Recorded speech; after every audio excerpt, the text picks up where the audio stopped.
അരിസ്ലാൻ ഒരിക്കൽ കൂടി ഈ വേദിയിലേക്ക് സ്വാഗതം. Thank you. ഒരുപാട് സന്തോഷം. രംഷേട്ടാ, ഹാരിസ്ലാനെ നമുക്ക് അറിയാവുന്ന ആളാണല്ലോ, അപ്പൊ വിശേഷങ്ങളൊന്നും ഇനി പറയാനില്ല. പുതിയ തമാശകൾ പറയുന്നു, നമ്മളെല്ലാം പൊട്ടിച്ചിരിക്കുന്നു, ഗംഭീരമാക്കുന്നു. All the best. അപ്പോൾ രമേശ് ചേട്ടൻ പറയുന്ന കാര്യങ്ങളൊക്കെ പട്ടപ്പട്ടേ നടക്കട്ടെ. പെർഫോമൻസിലേക്ക് പോയാലോ? Okay, all the best. സത്യം പറഞ്ഞിട്ടുണ്ടെങ്കിൽ അമറക് ആന്റണിയിൽ പിസ ഡെലിവറി ചെയ്യാൻ പോയ ഇന്ദ്രജിത്തിന്റെ അവസ്ഥയാണ്. ഇവിടുന്ന് വിളിച്ചപ്പോൾ ഓടിപ്പടച്ച് ഇങ്ങോട്ട് എത്തിയെന്നല്ലാണ്ട് പ്രത്യേകിച്ച് അങ്ങ് പ്രിപ്പയർ ചെയ്യാൻ പറ്റില്ല. നാട്ടിലെ അവസ്ഥ നമുക്കൊക്കെ അറിയാം. കാരണം എന്താ വെച്ചിട്ടുണ്ടെങ്കിൽ ഈ മൃഗശാലയിൽ നിന്ന് ചാടി രക്ഷപ്പെട്ടിട്ട് സർക്കസ് കൂടാരത്തിലേക്ക് ഓടിക്കേറി ആനയുടെയും കടുവേൻ്റെയും ഒക്കെ അവസ്ഥയാണ് നമുക്ക്. കാരണം ലോക്ക്ഡൗൺ സമയത്ത് വീട്ടിൽ മര്യാദയ്ക്ക് ഭക്ഷണം കഴിച്ചിരുന്നാൽ മതിയായിരുന്നു. ഇപ്പം തുറന്ന് പുറത്തെത്തി കഴിഞ്ഞപ്പോൾ നിക്കക്കളി ഇല്ലാണ്ട് ഒറ്റക്കാലിൽ നിന്നിട്ട് സർക്കസ് കാണിച്ച് ജീവിതം കൂട്ടിമുട്ടിക്കേണ്ട ഒരു അവസ്ഥയാണ്. പുറത്തിറങ്ങി നടക്കണമെങ്കിൽ നമുക്ക് വാക്സിൻ എടുക്കണം. പൂരപ്പറമ്പിലേക്ക് നെറ്റിപ്പട്ടവും ചാർത്തി ആനയെ എന്നുള്ളിക്കുന്നത് ആരും ആനയുടെ പെർമിഷൻ വാങ്ങിയിട്ടല്ല. ഇതുപോലെ യൂണിഫോമും ചാർത്തി സ്കൂളിലേക്ക് നമ്മൾ പറഞ്ഞേക്കുന്നത് നമ്മുടെ ആരും പെർമിഷൻ വാങ്ങിയിട്ടൊന്നുമല്ല. സ്കൂളിലെത്തി കഴിയുമ്പോഴാണ് നമ്മൾ ഈ വാക്സിനേഷൻ ഡോസ് എടുക്കേണ്ട ആവശ്യം വരിക. ആദ്യം നമ്മൾ ഈ വാക്സിനേഷൻ ഡോസ് എടുക്കുന്ന സ്ഥലമാണ് 10ാം ക്ലാസ്. നമ്മളോട് പറയും, മോനെ ഉണ്ണി, നീ ഇത് പഠിക്ക്, നിന്റെ ലൈഫിന്റെ ടേണിംഗ് പോയിന്റ് ആണിത്. ഇത് പഠിച്ച് പാസ്സായ പിന്നെ നിനക്ക് ഒന്നും പേടിക്കേണ്ട, നാട്ടിൽ ധൈര്യമായിട്ട് ഇറങ്ങി നടക്കാം. സുധാകരേട്ടൻ്റെ മോൻ കണ്ടില്ലേ, ഫുൾ A+ വാങ്ങി സിമ്പിൾ ആയിട്ടില്ല 10ാം ക്ലാസ് പാസ്സായതെന്ന്. ആദ്യ അക്ഷരങ്ങൾ പഠിപ്പിച്ച ഗുരുവിനെ മനസ്സിൽ ധ്യാനിച്ചുകൊണ്ട് A+ രാഗത്തിലൊരു കാച്ചം കാച്ചി 10ാം ക്ലാസ് പാസ്. സത്യം പറയാലോ, കറിയിലിട്ട കരുവേപ്പില പോലെ എന്തിനാണ് ഈ സാധനം എന്ന് എനിക്കിതുവരെ മനസ്സിലായിട്ടില്ല. എന്തിനാണ് ഈ സാധനത്തിൽ ഇത്ര ഹൈപ്പ് എന്നും മനസ്സിലായില്ല. അവിടെ കൊണ്ട് തീരുമോ? ഇല്ല, ഉടനെ തന്നെ നമ്മൾ അടുത്ത ഡോസും കൂടി എടുക്കണം. +2. എൻ്റെ കേസിൽ അത് കുറച്ച് കൂടിയ കമ്പനിയുടെ ആയിരുന്നു, സയൻസ്. ഈ മലയാളം സീരിയലിലെ ക്ലീശ അമ്മായിമാരുണ്ടാവുമല്ലോ, ഉറക്കം കിടത്തിയും തല്ലിപ്പഴപ്പിച്ചും, ഇതുപോലെ എൻ്റെ ഉമ്മയും എന്നെ കൊണ്ട് +2 പാസ്സാക്കിപ്പിച്ചു.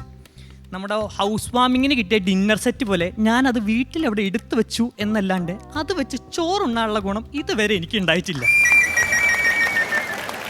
അവിടെ കൊണ്ടും തീർന്നില്ല. 3ാമത്തെ ഡോസ് ഇത് കുറച്ച് കോസ്റ്റ്ലിയാണ്, ബിടെക്. ഇത് പഠിച്ചിറങ്ങി കഴിഞ്ഞിട്ടുണ്ടെങ്കിൽ പിന്നെ നിനക്ക് നാട്ടിൽ ധൈര്യമായിട്ട് ഇറങ്ങി നടക്കാം എന്നും പറഞ്ഞു. ഇന്നസെൻ്റ് ഏട്ടൻ പറഞ്ഞവര് വെള്ളപ്പക്കടയിൽ വെള്ളപ്പടിക്കുന്ന ഒരു ടീം നടിച്ചിരുന്ന പരിപാടിയല്ല, ഇത് കുറച്ച് കഷ്ടപ്പെടണം. പെട്ടു, സാധനം കിട്ടി. ഇപ്പം ഞാൻ നാട്ടിൽ നെഞ്ചും വിരിച്ച് ഇറങ്ങിയല്ല, എരന്നാണ് നടക്കുന്നത്. വല്ല ജോലിയും കിട്ടും അറിയാൻ വേണ്ടിയിട്ട്.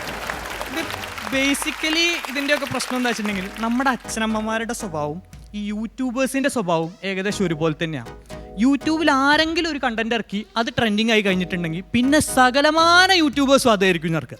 ഇതുപോലെ തന്നെ ഏതെങ്കിലും ഒരു അയൽവാസിയുടെ മോൻ എന്തെങ്കിലും പഠിച്ച് അവൻ രക്ഷപ്പെട്ട് കഴിഞ്ഞാൽ പിന്നെ ആ ജില്ലയിലുള്ള സകലമാന അച്ഛനമ്മമാരും അതേ സാധനം പഠിച്ചാലേ എൻ്റെ മോൻ രക്ഷപ്പെടുള്ളൂ എന്ന് പറഞ്ഞിരിക്കുക.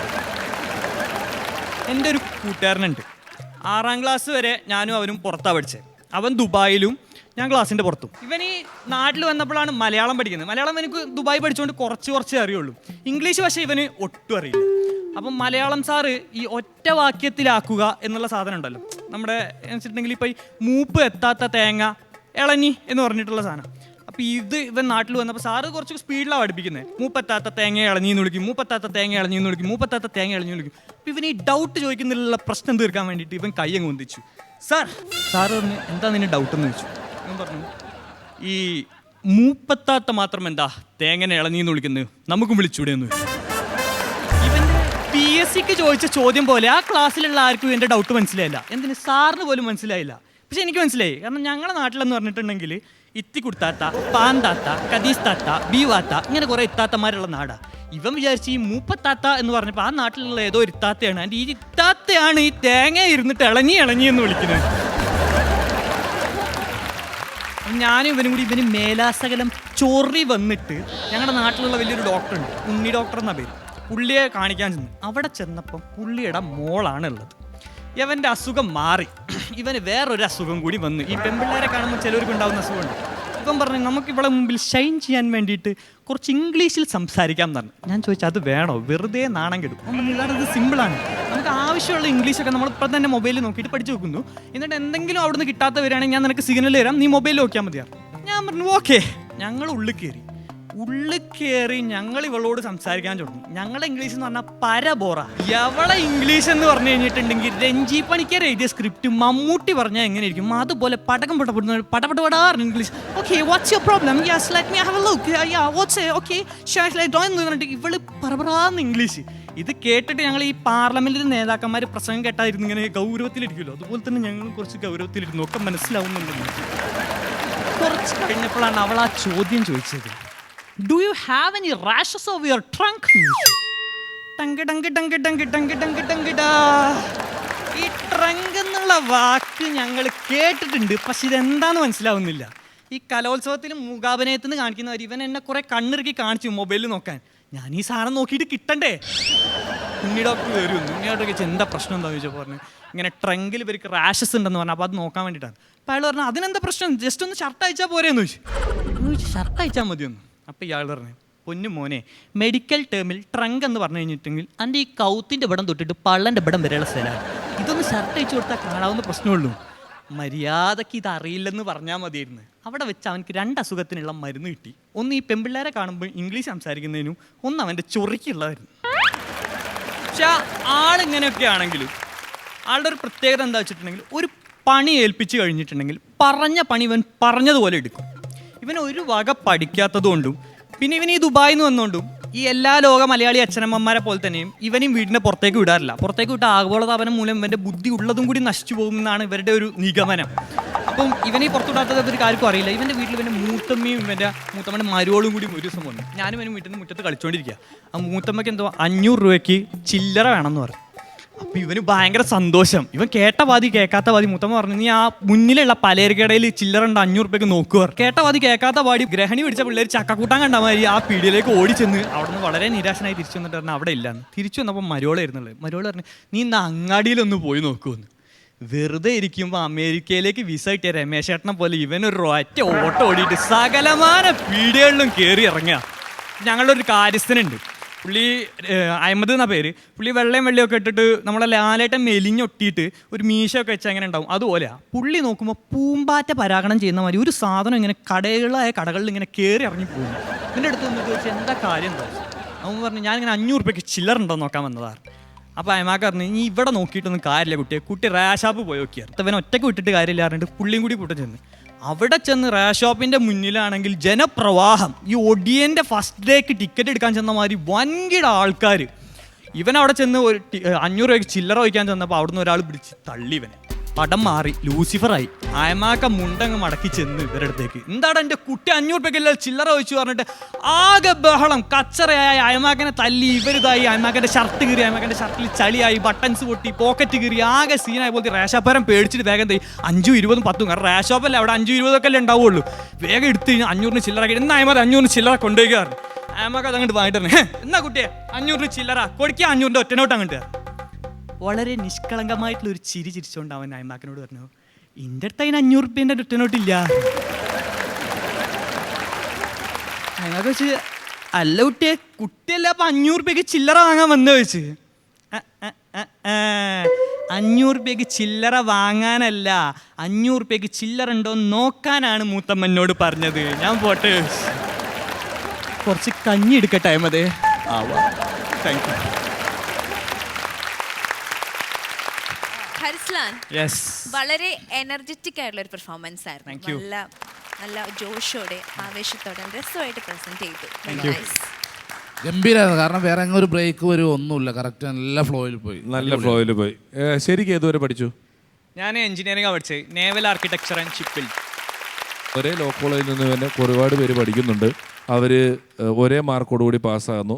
സംഗീത കോളേജിൽ നിന്ന് ഒരേ മാർക്കോടെ പാസ്സാകുന്നു. നമ്മുടെ മെഡിക്കൽ കോളേജിൽ നിന്ന് ഒരേ മാർക്കോടുകൂടി പാസ്സായ ശേഷവും ഒരേ മാർക്കോടെ പാസ്സായ എല്ലാവരും ഒരേ ലെവലിൽ ജീവിതത്തിൽ പോകുന്നില്ല.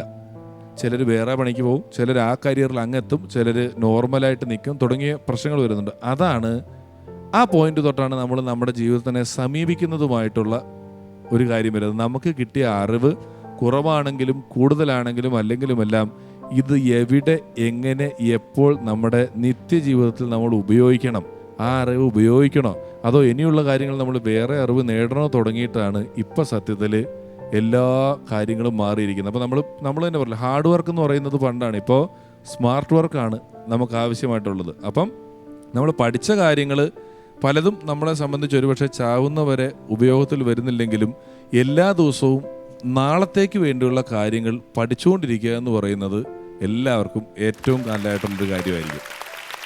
ഒരു കഥ, ഒരു കോഴിയുടെ കഥ കേട്ടിട്ടുണ്ടോ? ഇല്ല. ഒരു ഹോട്ടലിൽ കോഴിയാണ് ക്യാഷിലിരിക്കുന്നത്. അപ്പോൾ ഈ കോഴി തമിഴം വന്ന തമിഴിൽ സംസാരിക്കും, ഹിന്ദി സംസാരിക്കും, തെലുങ്ക് സംസാരിക്കും, ഇംഗ്ലീഷ്, അങ്ങനെ 5 ഭാഷയോളം സംസാരിക്കും കോഴി.